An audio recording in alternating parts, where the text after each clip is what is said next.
Praise lord. ప్రతిరోజు ఒక అధ్యాయం వింటూ బైబిల్ పూర్తి చేయండి. దేవుని ఆత్మలో బలపడండి. ఆదికాండము 40వ అధ్యాయము 1వ వచనం.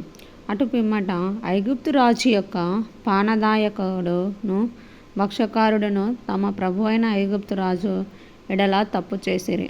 కనుక ఫరో పానదాయకుల అధిపతియు భక్షకారుల అధిపతియునైన తన ఇద్దరు ఉద్యోగస్తుల మీద కోపపడి వారిని చెరసాలలో నుంచుటకై రాజు సంరక్షణ సేనాధిపతికి అప్పగించెను. అది యోసేపు బంధింపబడిన స్థలము. ఆ సేనాధిపతి వారిని యోసేపు వశము చేయగా అతడు వారికి ఉపచారం చేసెను. వారు కొన్ని దినములు కావలిలో నుండిన తర్వాత వారిద్దరూ అనగా చెరసాలలో బంధింపబడిన ఐగుప్తు రాజు యొక్క పానదాయకుడును భక్షకారుడును ఒక్కడే. రాత్రి యందు కలలు కనిరి, ఒక్కొక్కడు వేరువేరు భావముల కల కనెను. తెల్లవారినప్పుడు యోసేపు వారి యొద్దకు వచ్చి వారిని చూడగా వారు చింతాక్రాంతులై ఉండిరి. అతడు ఎందుచేత నేడు మీ ముఖములు చిన్నబోయి ఉన్నవని తన యజమానుని ఇంట తనతో కావలి అందున్న ఫరో ఉద్యోగస్తులను అడిగాను.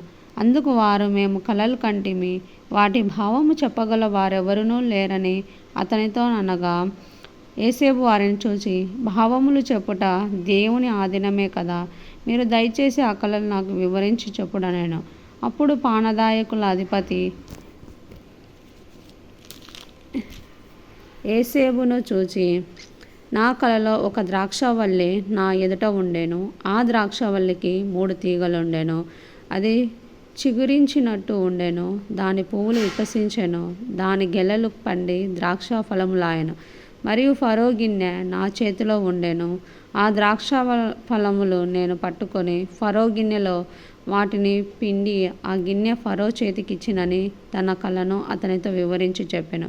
అప్పుడు యోసేపు, దాని భావం ఇదే, ఆ 3 తీగలు 3 దినములు, ఇంకా 3 దినములలోగా ఫరో నీ తలను పైకెత్తి నీ ఉద్యోగమును నీకు మరలా ఇప్పించును.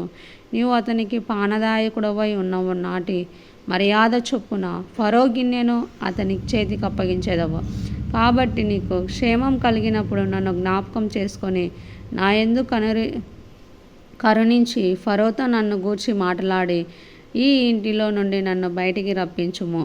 ఏలయనగా నేను హెబ్రీయుల దేశంలో నుండి దొంగిలబడి తిని, అది నిశ్చయము. మరియు ఈ చెరసాలలో నన్ను వేటకు ఇక్కడ సహా నేనేమీయూ చేయలేదని అతనితో చెప్పాను. అతడు తెలిసిన భావం మంచిదని భక్షకారుల అధిపతి చూచి అతనితో ఇట్లనెను, నేనును కల కంటిని. ఇదిగో, తెల్లని పిండి వంటలు గల 3 గంపలు నా తల మీద ఉండెను. మీది గంపలో ఫరో నిమిత్తము సమస్త విధములైన పిండి వంటలు ఉండెను. పక్షులు నా తల మీదనున్న ఆ గంపలో నుండి వాటిని తీసుకొని తినుచుండెను. అందుకు యోసేపు, దాని భావం ఇదే, ఆ 3 గంపలు 3 దినములు, ఇంకా 3 దినములలోగా ఫరో నీ మీద నుండి నీ తలను పైకెత్తి బ్రాను మీద నిన్ను వ్రేలాడదీయించును. అప్పుడు పక్షులు నీ మీద నుండి నీ మాంసమును తినివేయనని ఉత్తరమిచ్చాను. 3వ దినమున జరిగినదేమనగా, ఆ దినము ఫరో జన్మదినము గనుక అతడు తన సేవకులందరికీ విందు చేయించి వారి నడుమ పానదాయకుల అధిపతి తలను భక్షకారుల అధిపతి తలను పైకెత్తి పానదాయకుల అధిపతి ఉద్యోగము మరలా అతనికిచ్చెను గనుక అతడు ఫరో చేతికి గిన్నెనిచ్చెను.